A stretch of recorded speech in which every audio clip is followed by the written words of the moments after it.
这边总共有外来的医护人员将近800人，然后加上本地的2700的医护人员，大概有3500的医护人员在鄂州市。鄂州哇，这是一个么多医护小市，只有人员，103万人，但是还病人很是不够，多吗？病人很多。鄂州其实是个历史名城，悠久，因为湖北简称鄂嘛。但是来了以后就感觉这地方呢，就是因为它靠着武汉市太近了。嗯，这个我刚开始还不知道，后来他们，就是咱们市府的领导介绍说，为什么这么相对落后呢？因为靠武汉市太近。他们坐高铁，他们有快轨还是城铁呀、很快半小时就能到武汉市里面去好医院去看病，所以这儿相对来说医疗资源相对就是没有发展起来。嗯，整体的这个医疗的这种软硬件呀，还是医疗水平，就是武汉市还要有一个差距。它硬件相对来说就是比较落后，因为现在老百姓这边大部分好像都在武汉市去看病吧。我们穿的防护服确实很辛苦，穿的那防护服，大家其实工作量可能都乘以3倍。其实穿的防护服非常的那种疲乏劳累，基本上从早晨7点多不到8点进去，下午2点出来，基本上就精疲力竭吧。因为确实捂得太严实了，缺氧，然哦，后大量是吗？出汗，早晨又不能多吃多喝，因为不然还得撒尿裤子里了，所以确哦，就实很辛苦。一次就对对，不能吃，不能喝，不能上厕所，不能休息，就是他那为什么？种工作因为你一状态确实还是很脱紧张。了衣服不行那衣服多贵啊，那个东西也很贵的，也不能随随便便。防护服。政府是在提供，但是它是买不着，因为现在需要量太大了。整个湖北地区全国来支援的医生大概就有3万多人，哇，这么多！加上本地的大概得有6、7万医生，每天你想销到6、7万套防护服，这个基本把全世界的防护用品都买光了，所以说还是很紧张。现在而且其他世界各国也在不断的爆发疫情，就是死亡死的非状况，常多，危死重患的非常多。者死亡率高达70%-80%吧。哇，是吗？然后重症患者死亡率是20%，危重的基本上就是你全力救治，最后能活10个能活2个就不错了。对，所以这个病还是很厉害的。嗯，哇，其实看着同胞一个一个死去，我们是非常难过。其实我们刚开始大家都无法接受，那你怎么好多人都就是这难过的个过程你们怎流泪。么挺过来的？怎么忍受过来嗯，的？就是人没我法在想忍受，就自己哭呗，背地里，那啊，只能是你们自己哭。慢慢的熬过来。有年轻的，有年纪大点儿的，但基本都是年轻力量为主，因为这个工作量其实真的是消耗很大。基本上这6个小时出来以后，就是身体非常好的出来也是精疲力竭，就几乎站不住，那天就消天这样六个耗那么大。小时吗？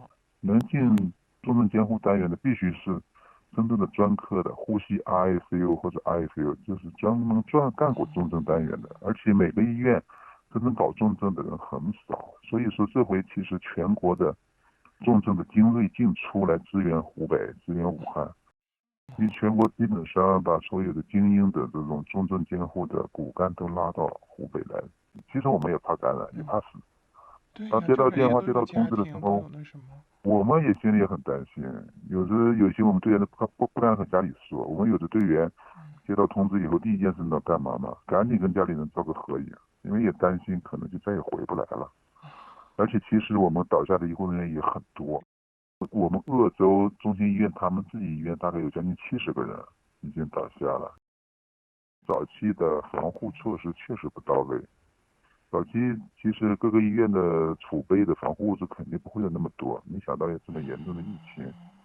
所以说早期的整个湖北省武汉市的医生基本上真的是赤膊上阵。对，因为早期就没有防护物资，各个医院那物资部门早期哪会储备那么多防护物资来面对这种疫哎呀，这情，么真没有出吓人啊！现过。所以说这个病非常可怕，传染性极强。一般我们检测2次嘛，隔一天连续检测2次，有的我们最多的检测4、5次的也有，哦，最后也有是。确诊，但那种情况极少见，大部分2次基本都能确诊。鄂州这边因为疫情挺严重的，这边鄂州整体的医疗资源相对来说以前依靠武汉，所以他哦，自己这样。呢就成了个短板。然后这回呢突然都封闭了，鄂州只能靠自己，所以相对医疗资源就更显不足了。这回其实这种疫情吧，我觉得放在任何地方都是无法应对，因为这回这个病它传染性太强、太可怕，病人太多，没有药。现在全世界任何所谓推荐的药都是还没有证明有效的。我们会有每星期大家会休息一天，我们当然希望越快越好啊，因为大家挺累的。最痛苦的就是早期看到，我们的同胞一个个死去，在一个没有特别好的治疗手段，尤其主要是老年人嘛，真的是，我们看到他们，大家好多人都在默默的流泪。其实我也知道，大家下班以后都心情都不好，逐渐呢慢慢才缓过来。这边没有条件上那个 ECMO 人工肺，贵倒不是主要问题，而是说真正到了那种状况，真正的救过来的也很，希望也微乎其微，而且代价很大，可能维护这个 ECMO 这个团队要很多人。其实，在这种集团作战的时候，其实我们要把重要的力量往前移。虽然现在就是说有好多 ECMO 在使用，但是据我所知，好像救治效果并不好，它和以前的甲流肺炎什么都不一样。这个呢要撑很长时间，而且是像我们发现的这个患者，他会好长时间以后突然一个加重，整个肺呢就很糟糕，而且用 ECMO 效果也不好，和以前的病毒性肺炎感觉不一样。这是一个新的病毒，新的病毒，所以它的临床表现呀，整个病情的发展变化呢，和以前的完全不一样。对于这些特效的治疗确实没有，最终还是看患者自身的这个免疫力和自身的修复能力。进来以后病情很快，2-3天有的就进了 ICU 就去世了，有的呢都过了2星期、3星期了，最后又突然加重，确实就有那所谓的炎症风暴。然后呢，多脏器功能衰竭，患者都撑了3天，血流了3天，整个病程已经将近3周了。最终他的整个肺就像个石头一样撑不开了，打不开了，肾功能也不行了，最终还是去世。早期呢，确实医护人员不足，没有外来支援的时候，他们确实非常困难。就我所知，刚开始他们的值班好像一个医生还是按白班夜班排，穿的防护要值10个多小时，甚至12个小时。当时我们来了以后，就给他们提出来怎么办？因为他们当时医护人员缺嘛，所以外来的资源还是必要的、必须的。如果没有外来资源，对他们来说真的是难以承受。我觉得是这样子的。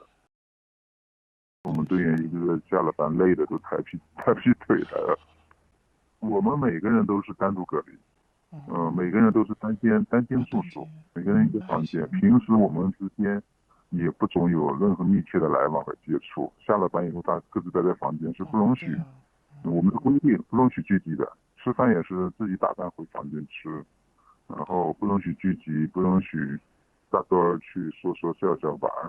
每个人住的房间，从门口开始到你的床铺到卫生间，都是划了区的，像半污染区、污染区、清洁区都是分好的。每个人进房间都有一套程序，要换好几次鞋，洗好几次手，对外的从外面回来的衣服都要脱掉，然后只要进了病房回来出来，所有的外套衣服都要进行消毒，都要浸泡，要紫外线照射，然后鞋子什么都是要洗消的，就是你每天都要换衣服，都要洗消。只要从病房出来，进病房的穿防护服就不说了，脱防护服也是一套程序，也是好几个房间，脱一层房间，脱一层衣服走一个房间，等你脱到最后一件衣服之后，就走到最后一个房间，就越来越干净嘛。那你们一般穿几层衣服啊？我们都至少3层吧，3层衣服2层手套，然后带一个那种专门的那种生物防护口罩，还要加一个面屏。护目镜有，护目镜外面还加一个面屏，所以防护很到位。2层口罩，2层就是防护眼镜一样，所以防护是很到位的。我们其实每个人有过想过吧，就是我们有的队员其实来的时候也是做好了最坏的打算的，因为出发时候有些人都没有跟家里人说，不敢，他家里人害怕。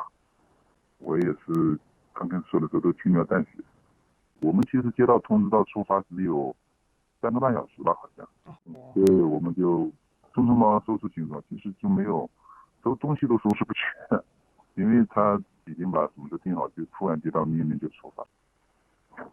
最想说的就是疫情赶紧结束，每个人都能健健康康的。我相信所有人进入这个市以后，大家的生命观或者价值观多多少少会有些改变吧。